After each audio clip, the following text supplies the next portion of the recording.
आज हम स्टार्ट करेंगे quadratic equation, splitting the middle term के लिए, मतलब मिडिल टर्म को हम कैसे तोड़ के इनके फैक्टर बना सकते हैं। मेरी एक बात याद रखना, ये पहले तो क्वाड्रेटिक में एक जनरल इक्वेशन होती है, A x square plus B x plus C equal to zero होता है। ये होती है general form of a quadratic equation. इसमें ए जो होता है ये ए एक्स स्क्वायर का कोफिशिएंट होता है, बी जो होता है ये एक्स का कोफिशिएंट होता है, और सी यहाँ पर एक कांस्टेंट होता है। ठीक है, इतना आपको याद होगा। इवन आपको सेकंड चैप्टर मैंने कराया था, उसमें सम ऑफ रूट निकालते थे हम लोग, फिर प्रोडक्ट ऑफ रूट निकालते थे। अच्छा, फिलहाल x square minus 3x minus 10 बराबर ज़ीरो, ये आपकी इक्वेशन। हमें दो चीज़ें करनी होती हैं। एक तो हमें बेसिकली ये है हमारा पूरा इक्वेशन, इसमें ये हमारा, अगर आप ध्यान से देखोगे इसको, इससे कंपेयर करोगे तो आपको एक्स स्क्वायर का कोफिशिएंट इस केस में 1 दिखेगा, बी यहाँ पर -3 दिखेगा, और सी यहाँ पर -10। जिसको ये नहीं पता कैसे कंपेयर करते हैं देख लो, यहाँ पर एक्स स्क्वायर है, यहाँ पर एक्स स्क्वायर है, तो यहाँ पर 1 हम लिख सकते हैं, ए हो गया 1 कंपेरिजन करके। यहाँ एक्स स्क्वायर है, यहाँ एक्स स्क्वायर है, बी हो गया -3, यहाँ सी है, यहाँ -10 है, तो सी हो गया -10। ठीक, अब मुझे करना क्या होता है, मुझे इन दोनों नंबर्स का प्रोडक्ट करना होता है। यहाँ क्या साइन है, यहाँ है 10 × 1। ठीक, ये आ गया इनका प्रोडक्ट, और ये साइन हमें बताता है कि करना क्या है, असल में माइनस करना है। तो मैंने दो ऐसे नंबर देखने हैं जिनको मल्टीप्लाई करके मुझे जो आंसर आएगा वो कितना आएगा, 10 1 जा क्या होता है 10, और माइनस करके ये साइन बताएगा कि प्लस करना है या माइनस करके आंसर कितना आना चाहिए, 3 आना चाहिए। बाकी साइन के एडजस्टमेंट हम बाद में कर लेंगे। अब मैं क्या करूँगा, मैं स्टार्ट कर दूंगा कि 10 के टेबल, मतलब 10 मल्टीप्लाई लाने के लिए, प्रोडक्ट लाने के लिए मुझे क्या क्या करना होगा। तो मैं ऐसे कर सकता हूँ। एक तो सर सिंपल सी बात, आप बोलोगे 10 और 1, 10 को 1 से मल्टीप्लाई करूँगा 10 आएगा। एक आप लिख सकते हो क्या, 5 और 2 लिख सकते हो। अगर हम 5 और 2 को मल्टीप्लाई करें तो आंसर कितना आएगा, 10 आएगा। तो बात बन गई। ध्यान से मेरी बात देखना, मैंने 5 और 2, 5 को मल्टीप्लाई किया 2 से, तो आंसर कितना आया, 10 आया। 10 चाहिए था, बन गया। अगर मैं 5 में से 2 माइनस करूँ 3 बनेगा, तो आ गया। अब लिखना कैसे है वो समझना है। X square as it is आ जाएगा, ये -10 एज इट इज़ आ जाएगा, चेंजेस खाली बीच में होती हैं। मुझे एक बात बताना, सोच के बताना, मुझे यहाँ पर चाहिए क्या, -3 चाहिए। अब मैं -3 लाने के लिए क्या करना पड़ेगा, अगर मैं ऐसे लिख दूँ 5 - 2, तो क्या आंसर आएगा मेरा, यहाँ सिर्फ 3 आएगा, लेकिन चाहिए क्या मुझे, -3 चाहिए। तो अगर मैं इसको ऐसे ना लिखते हुए ऐसे लिख दूँ तो क्या अब आंसर -3 आएगा, बस यही लिखना है सर। तो इसको लिखना है -5x + 2x - 10 = 0। क्या इतना क्लियर है? अब ध्यान से देखना, इसमें x 2 है। हाँ, अब आप ध्यान से अगर देखो तो मैं इसमें एक्स स्क्वायर को मैं लिख सकता हूँ, x × x, और 5x को मैं लिख सकता हूँ 5 × x। अगर आप देख पा रहे हो तो दोनों में x कॉमन है, तो मैं यहाँ लिख दूँगा x कॉमन डाल के, मैंने एक x कॉमन ले लिया x स्क्वायर में, तो अंदर ये x बचा, ये x लिख लिया, माइनस बच्चे बोलेंगे कहाँ से आया सर, ये वाला माइनस यहाँ आया। ठीक, फिर 5x में से मैंने क्या x कॉमन ले लिया था, अंदर सिर्फ 5 बचा था। आई होप इतना आपको क्लियर होगा। फिर ध्यान से देखना, 2x है ना ये, इसको मैं 2x लिखता हूँ, थोड़ा बताने के लिए एक स्टेप बढ़ा रहा हूँ। -10 को मैं 2 × 5 लिख सकता हूँ या नहीं लिख सकता हूँ, मुझे ये बताओ। 10 को मैं 2 × 5 लिख सकता हूँ, क्योंकि 2 5 10 होता है। x -5 प्लस, देखो इधर भी 2 है और इधर भी 2 है, तो 2 मैंने कॉमन ले लिया, अंदर आ गया x -5 = 0। आई होप इतना क्लियर होगा। अब अगर ध्यान से आप देखोगे तो ये x -5 और x -5 दोनों में कॉमन है, तो मैं x -5 को बाहर लिख लूँ, अंदर क्या बचा, x + 2। तो ये दोनों के दोनों क्या हो गए इसके। ठीक है, अब या तो x -5 0 होगा, और या तो x + 2 0 होगा। ये इसको भी, ये भी 0 होता है और ये भी दोनों 0 होते हैं। तो x क्या हो जाएगा 0, ये माइनस का 5 है, व्हेन विल ट्रांसपोज ये हो जाएगा प्लस का 5। तो 0 + 5 क्या होता है?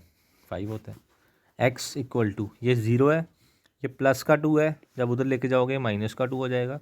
x की वैल्यू क्या होगी? प्लस माइनस माइनस, 2 में से 0 गए 2, साइन लेकिन माइनस का, तो x की 2 वैल्यू आ गई 5 और -2। आई होप आपको ये क्लियर होगा इतना। एक और पार्ट कर लेते हैं। x² + 13x + 36 = 0। ठीक, अब आप देखो यहाँ 36 है सेम तरीका, यहाँ 1 है एक तरीके से, तो मल्टीप्लाई करके कितना आना चाहिए? 36 आना चाहिए, और बीच में प्लस है ना, तो प्लस करके कितना आना चाहिए? 13 आना चाहिए। अब आपके दिमाग में ऐसा नंबर आने चाहिए दो, जिनको हम अगर मल्टीप्लाई कर दें तो 36 आ जाए, और प्लस कर दें तो 13 आ जाए। मुझे सर टेबल नहीं आते, मैं मानता हूँ। मुझे ये तो पता है ना कि मैं 36 को 2 से डिवाइड कर सकता हूँ। 2 × 1 = 2, 16, 2 × 8 = 16, तो मतलब 2 × 18 हो गया। ठीक, फिर 2 से डिवाइड हो रहा है, 3 से डिवाइड करके देखते हैं। 36, 3 × 1 = 3, 3 × 2 = 6, तो 12 से हो रहा है। 3 × 12, इतना भी ठीक है। मैंने बोला चलो ठीक है 4 से कर लेते हैं। 46, 4 × 9 = 36 होता है, तो 4 × 9 भी हो गया। ढूंढो ज़रा इन सब में कोई ऐसा नंबर है जिनको मल्टीप्लाई करके 36 तो सब में आ रहा है। अब देखो इनमें से कोई ऐसा नंबर है जिनको प्लस करके 13 आ जाए। सर 18 और 2 तो 20 होता है, 12 और 3 15 होता है, 9 और 4 13 होता है। हमारा काम हो गया। अब यहाँ साइन प्लस का है तो इसलिए इतनी दिक्कत नहीं होगी। देखो x² + 13 को मैं कैसे लिख सकता हूँ? 9 और 4। लेकिन समझने वाली बात यह है कि क्या बच्चों के दिमाग में आता है, सर हम 4x + 9x लिखें या 9x + 4x लिखें? +36 + 36 बच्चों के दिमाग में आता है कि हम ये लिखें या ये लिखें। हमें कैसे पता चलेगा कि हम क्या लिखें? अभी मैं उनको बोलता हूँ आप चाहे ये लिखो चाहे ये लिखो, पर जैसे जैसे क्वेश्चन चलेगा आपको समझ आ जाएगी। इवन अगर आप ये लिख दोगे तो भी आंसर आ जाएगा, ये लिख दोगे तो भी आंसर आ जाएगा। मैं दोनों से प्रूव करके बताता हूँ। पहले मैं इसका ले लेता हूँ, देखो ध्यान से। x² + 4x + 9x + 36। ठीक, अगर आप ध्यान से देखोगे ना, यहाँ पर 2x है, यहाँ पर 1x है, तो बेसिकली एक मैं कॉमन ले सकता हूँ। जब एक कॉमन ले चुका हूँ, 2 है तो अंदर 1 बचेगा, प्लस 4 लिखा, x था ही एक और वो कॉमन था तो अंदर कोई नहीं बचेगा, प्लस 9 दोनों में कॉमन आएगा। अगर आपको अब टेबल नहीं आते, आप 10th में आ गए हो तो फिर कभी आएंगे भी नहीं। x + 36 है, 9 के टेबल में 9 4 का होता है। मज़े की बात देखो, x + 4 कॉमन और अंदर बचा x + 9। मैं सॉल्व नहीं करा रहा हूँ, पहले आपको दिखाना है कि दोनों से सही आता है। कई बच्चों के मन में यही डाउट होता है कि मैं या इसको पहले लिखूँ या इसको पहले लिखूँ। सेकंड वाला देख लो, x² + 9x + 4x + 36। ध्यान से देखना, यहाँ कितने x हैं? 2 हैं, यहाँ 1 है, तो मैं एक कॉमन लेके अंदर x + 9 लिख सकता हूँ, कोई दिक्कत। प्लस 4 कॉमन है, x + 9 लिख सकता हूँ, कोई दिक्कत, क्योंकि 4 × 9 = 36 होता है और 4 को x से करेंगे तो 4x आएगा। x + 9 कॉमन है। क्या आपके आंसर में चेंज आई?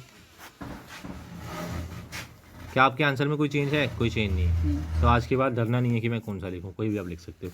अब आपने क्वेश्चन में या तो ये लिखना है या ये लिखना है, दोनों नहीं करना। ये मैंने आपको बताना था इसलिए बता दिया, कोई एक ले लो, ठीक है। अब ये 0 है, या तो x + 9 0 होगा या फिर x + 4 0 होगा। सिंपल सी बात है। x + 9 0 होगा तो ये 0 है, ये प्लस का 9 जब वहाँ जाएगा -9 हो जाएगा। ये 0 है, प्लस का 4 -4 हो जाएगा। आई होप इतना क्लियर होगा। एक और क्वेश्चन ले लेते हैं। देखिए जैसे आपका x² + 2x - 15 = 0। ठीक, अब ध्यान से देखना, यहाँ क्या है? यहाँ क्या है? 1, तो 1 × 15 मतलब 15। सर ऐसे नंबर तो लेने हैं जिनको मल्टीप्लाई करके क्या आ जाए? 15 आ जाए। 1 × 15 15 आएगा, 3 × 5 भी 15 आएगा, और अब आप बोलोगे 5 × 3, बात तो वही है, 3 × 5 5 × 3। ठीक है, और कोई मतलब नंबर बता दो जिनको मल्टीप्लाई करके 15 आ रहा हो। ठीक है, कोई नंबर नहीं है फिलहाल, हो भी सकता, हो में तो मतलब नहीं, हमारा काम हो चुका है, क्योंकि मुझे दिख गया, क्या दिखा कि मल्टीप्लाई करके 15 आ गया, और 5 में से अगर मैं 3 माइनस कर दूंगा तो सर 2 आ गया, काम खत्म। आप बोलोगे सर माइनस करना ही कैसे पता चला? इस साइन ने बताया सर माइनस करना या प्लस करना। अगर यहाँ प्लस होगा तो प्लस करना होगा, माइनस होगा तो माइनस करना होगा। समझ में आ गई? मैंने आपको बताया था सिर्फ ये चीज़ चेंज रहती, सेम रहती है, ये वाली सेम रहती है, बताया था। डिफरेंस किस में आता है? इसमें दिमाग लगाना। मुझे करना है प्लस, मुझे करना है माइनस। अब 5 में से अगर मैं 3 माइनस करूं तो कितना आंसर आ रहा है? 2 आ रहा है। अगर मैं 3 में से 5 माइनस करूं तो कितना आ रहा है? -2 आ रहा है, लेकिन चाहिए क्या, +2, तो जाहिर सी बात है 5x - 3x करना पड़ेगा। इतनी समझ में आ गई बात? क्या इतनी बात समझ में आई? अब अगर दीपक बोल रहा है कि नहीं मैं -3x पहले लिख दूँ 5x बाद में लिख दूँ, लिख दो सर,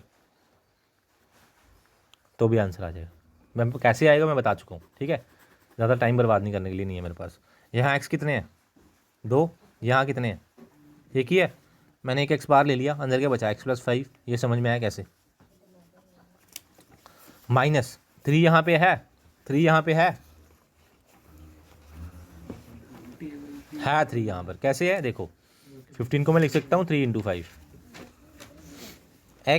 x+5, मैंने -3 कॉमन ले लिया, क्या कॉमन लिया है, -3। याद रखना जब भी माइनस कॉमन लेते हैं ना तो अंदर साइन चेंज हो जाते हैं, यहाँ क्या था माइनस, यहाँ प्लस हो जाएगा, और 3 कॉमन है तो 5 बचा, समझ में आया। x+5 दोनों में है, तो x+5 कॉमन आ गया, अंदर बचा x - 3।